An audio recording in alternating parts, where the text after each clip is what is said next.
Fala investidores, tudo bem com vocês? Eu sou o Francisco Monteverde e no vídeo de hoje a gente vai ter um papo um pouco mais tecnológico. A gente vai falar sobre as criptomoedas e o que a gente precisa saber, ou pelo menos ter uma noção antes de investir em Bitcoin, Ethereum, XRP, Dogecoin, Real e sei lá quantas outras criptomoedas existem. Mas antes, se inscreve no canal, deixa seu like, ativa também o sino das notificações e me sigam lá no Instagram, @Crescendo Patrimônio, lá tem conteúdo diário sobre investimentos para vocês e também alguns memes pra gente dar risada do mercado financeiro. Então, enquanto roda a vinheta, 4 segundos, você já se inscreve no canal e bora pro vídeo.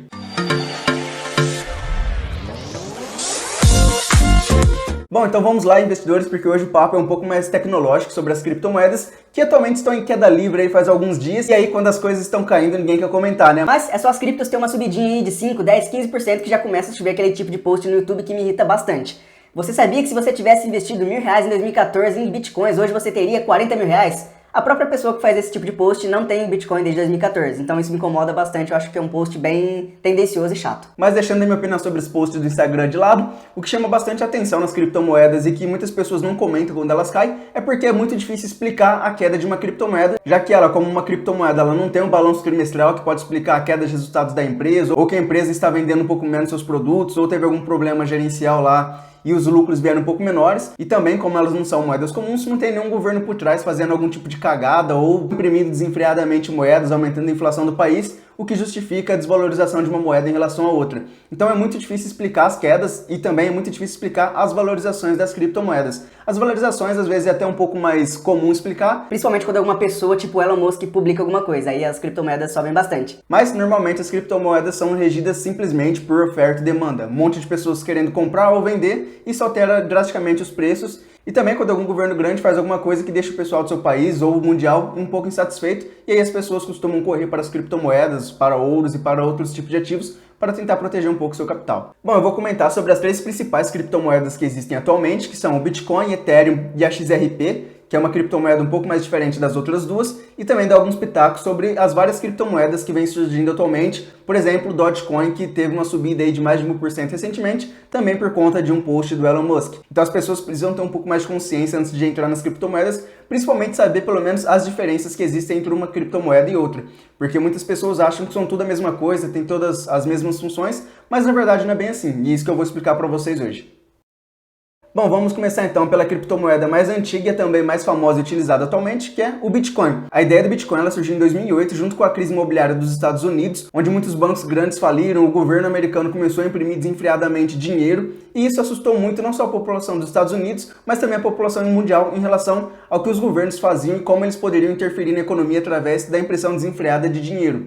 E aí ninguém sabe exatamente como o Bitcoin foi criado e por quem ele foi criado, porque quando ele começou a surgir com essa ideia lá em 2008, a pessoa ou o grupo de pessoas que se referiam ao Bitcoin e que estavam tentando começar a construir essa criptomoeda usavam o pseudônimo Satoshi Nakamoto. Inclusive essa palavra pseudônimo eu não escuto desde 2008, quando eu estava no ensino médio com o Fernando Pessoa, ou sei lá, quem usava vários pseudônimos. E aí quando o Bitcoin começou a ser desenvolvido pelo pseudônimo Satoshi Nakamoto, muitas outras pessoas entraram e ajudaram a resolver alguns bugs que estavam acontecendo no sistema de blockchain. E aí lá para 2012, 2013, o Bitcoin ele surgiu realmente, começou a ser utilizado como uma moeda digital, que é essa a ideia do Bitcoin. Ele veio para ser um novo modelo de moeda digital, descentralizada, e que pode ser usado e transferido por qualquer pessoa do mundo, tendo uma segurança muito maior porque é uma moeda descentralizada. Não existe um governo por trás do Bitcoin ou uma empresa que toma conta de todo o sistema. Todas as negociações elas são feitas através da blockchain, é um lugar na internet onde todas as negociações e tudo que acontece em relação ao Bitcoin é calculado e verificado por supercomputadores. Esses supercomputadores são controlados por pessoa, obviamente, e essas pessoas são os mineradores, que verificam todas as transações de Bitcoin, que levam em cerca aí de 10 minutos. Então, todas as negociações utilizando o Bitcoin, elas são verificadas por cálculos matemáticos nesses supercomputadores, utilizados pelos mineradores, que são as pessoas que verificam essas operações e recebem como prêmio Bitcoins depois que elas verificam e aprovam as transações. E essa é a principal característica do Bitcoin, ser uma moeda descentralizada, utilizada na internet e que trazem uma segurança muito grande para as pessoas. Nenhum governo pode controlar o Bitcoin ou tentar imprimir desenfreadamente bitcoins ou fazer qualquer coisa do tipo. E é uma segurança muito grande também porque nenhum governo ou nenhuma pessoa pode confiscar o seu dinheiro, como aconteceu, por exemplo, no Brasil na década de 90, como nenhum governo também pode imprimir desenfreadamente bitcoins. Ele é relativamente livre da inflação, a única coisa que faz variar realmente o Bitcoin é a oferta e demanda do mercado. 2 pontos também super importantes de saber sobre o Bitcoin é que ele é uma moeda escassa. O Bitcoin ele tem cerca de 21 milhões de unidades que podem ser mineradas, e esse total de 21 milhões de unidades, eles vão ser minerados até 2140. Atualmente a gente já tem cerca de 18 milhões e meio de bitcoins minerados. E essa escassez é o que traz muito valor para o Bitcoin, já que ele é uma moeda que pode te proteger do confisco de governos, da inflação e de várias outras coisas, e também tem essa questão da escassez, ele tem um potencial de valorização muito grande, principalmente se algumas empresas começarem a adotar ele como moeda de troca em escala. Algumas empresas que já estão aceitando transações com Bitcoins é a Tesla, do Elon Musk, que tweetou recentemente também sobre o Bitcoin e que ganhou mais dinheiro com Bitcoin do que vendendo carros. A Amazon também está utilizando o Bitcoin em algumas transações, porém ela tem algumas limitações um pouco maiores, e também avisa que aquela empresa de cartão de crédito já está aceitando algumas negociações utilizando bitcoins. Então a gente já percebe que existe uma tendência de empresas utilizarem o Bitcoin como moeda, e aí provavelmente o preço também da criptomoeda vai subir bastante. Mas eu vou comentar um pouquinho mais sobre isso no final do vídeo. O segundo ponto que eu tinha para comentar, que é muito importante também, é que o processo de mineração do Bitcoin, ele gasta muita energia e ele é bem demorado. Como eu comentei, leva cerca de 10 minutos para fazer uma transação utilizando o Bitcoin, porque realmente esses cálculos que são utilizados na blockchain do Bitcoin, eles são muito demorados e gastam bastante energia. Atualmente, no dia que eu estou gravando esse vídeo, apesar do Bitcoin ter caído bastante, ele ainda vale cerca de 300 mil reais, em torno aí de 55, 60 mil dólares. E se você tiver curiosidade em como comprar e negociar criptomoedas, você precisa utilizar as exchanges, que são praticamente corretoras só que de criptomoedas, e aí você pode comprar e negociar suas criptomoedas por lá. Se você quiser sacar essa criptomoeda e guardar ela, você precisa abrir conta também em uma wallet digital, que é uma carteira digital, e aí você saca a sua criptomoeda que você comprou através de uma exchange e transfere para a sua wallet, que é a sua carteira.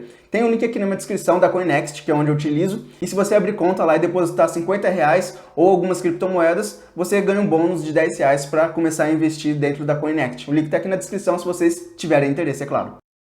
Bom, e a segunda moeda que eu vou falar é sobre o Ethereum, que é a segunda moeda mais antiga e a segunda mais utilizada atualmente, e é uma moeda que eu vejo muito potencial não só como criptomoeda, mas como plataforma que permite uma série de coisas que a gente ainda nem imagina, que está além da nossa imaginação realmente, porque tem um potencial muito grande essa plataforma e também a criptomoeda. Mas antes, se você estiver acompanhando até aqui, se inscreve no canal, isso ajuda bastante a gente a crescer e alcançar mais pessoas e levar informações para mais pessoas também.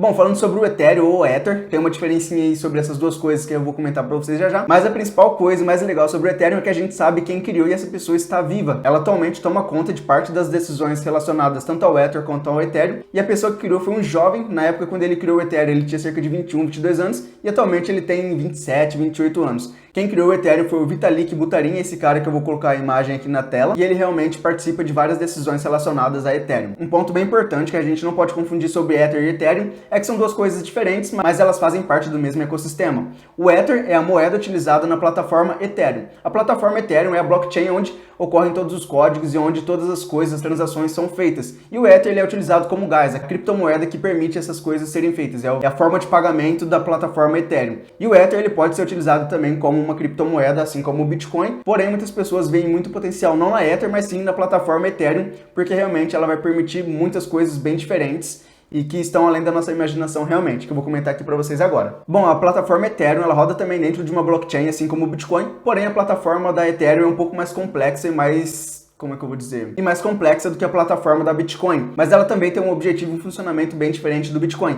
E ela também é muito mais rápida e é isso que muitas pessoas veem como um grande potencial dentro da plataforma. A principal função da plataforma Ethereum é permitir que a gente crie coisas descentralizadas. Por exemplo, aplicativos, jogos, fazer contratos inteligentes dentro dessas plataformas. E aí, com isso, a gente consegue criar uma série de coisas descentralizadas que não dependem de nenhum governo ou de uma empresa em si. E por que é interessante a gente ter aplicativos, sites ou coisas criadas dentro da plataforma Ethereum? Porque isso traz uma segurança muito grande para as pessoas. Imagina que o Google, o Facebook, o YouTube e todos esses aplicativos fazem com os nossos dados. Se eles fossem criados dentro da plataforma Ethereum, isso seria muito mais seguro para as pessoas, porque nenhuma dessas empresas poderiam ter acesso a esses dados. E um outro ponto dentro da Ethereum que é muito interessante são os contratos inteligentes. Imagina, por exemplo, você está fazendo uma rifa no seu bairro e aí surgiu o ganhador. Assim que surgiu o ganhador, o nome desse ganhador já fica salvo dentro da plataforma Ethereum e a transferência de dinheiro para essa conta é feita automaticamente, sem precisar de intermediários, sem você precisar levar o papel da sua rifa, comprovar alguma coisa. Fica tudo salvo e é tudo feito automaticamente, sem enrolação, com uma velocidade muito mais alta do que a gente tem atualmente.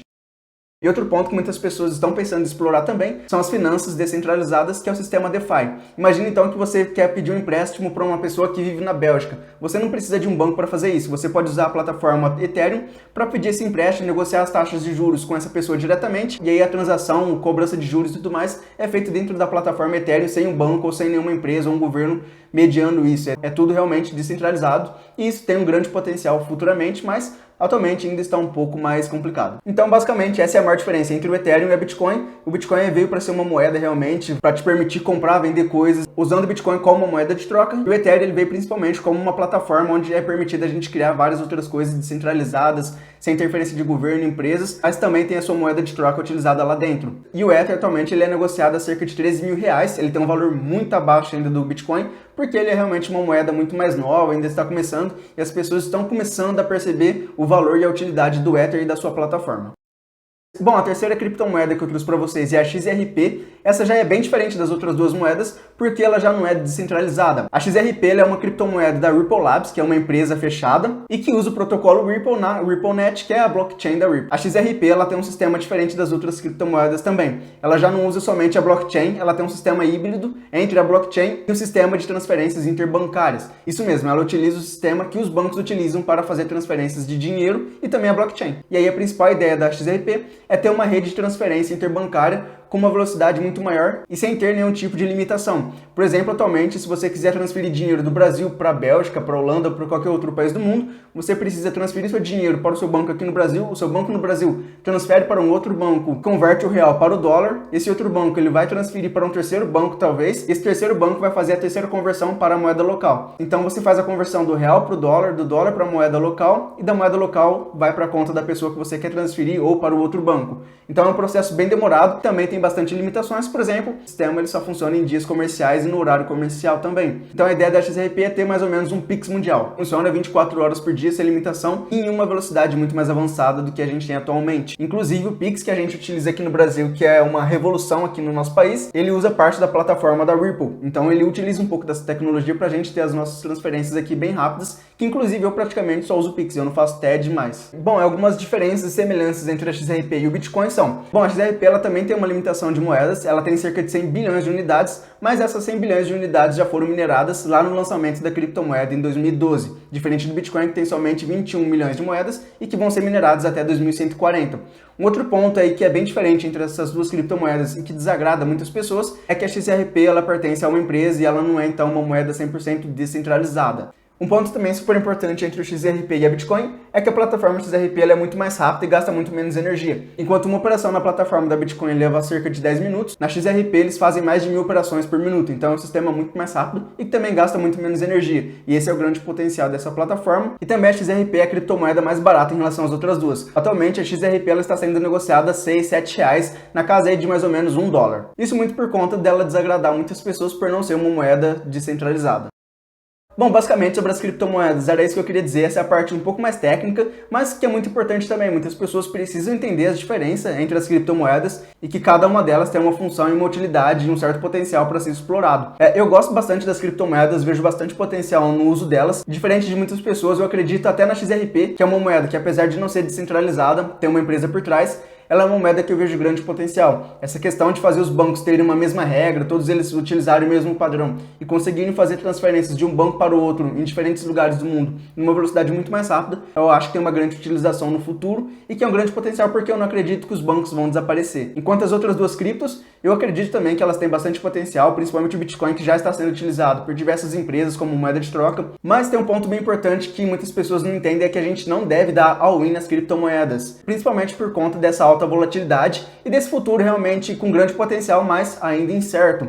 E aí muitas pessoas entram nessa onda de criptomoedas, principalmente quando alguma pessoa famosa, algum entusiasta comenta sobre elas, como por exemplo Elon Musk e muitos outros brasileiros que estão comentando bastante sobre as criptomoedas. Por exemplo, recentemente a Dogecoin, que foi comentada pelo Elon Musk, ela subiu cerca de 1000% em poucos dias, mas depois ela teve também uma queda absurda. Então aquelas pessoas que acharam que a moeda ia disparar e subir igual o Bitcoin, acabaram tendo um prejuízo muito grande. Então a gente precisa ter um pouco de cuidado. Eu utilizo basicamente, aconselho o uso das criptomoedas como uma diversificação de carteira e também uma forma da gente se expor ao dólar, já que muitas delas são cotadas em relação ao dólar. E também não utilizar as criptomoedas como reserva de emergência, porque isso não faz nenhum sentido, e eu vi pessoas comentando sobre isso no Twitter e no Instagram, e realmente é zero sentido. Então, cuidado com isso. Eu uso as criptomoedas como uma fonte de renda com um pouco mais de risco. É aquela parte pequena da minha carteira, 1, 2% que eu utilizo, que pode ter uma valorização muito grande, mas se acabar, virar zero, desvalorizar totalmente, não vai tirar meu sono à noite. Então, isso é o mais importante, a gente conseguir dormir à noite com tranquilidade e não ficar com nenhum problema, nenhuma ansiedade em relação ao seu dinheiro.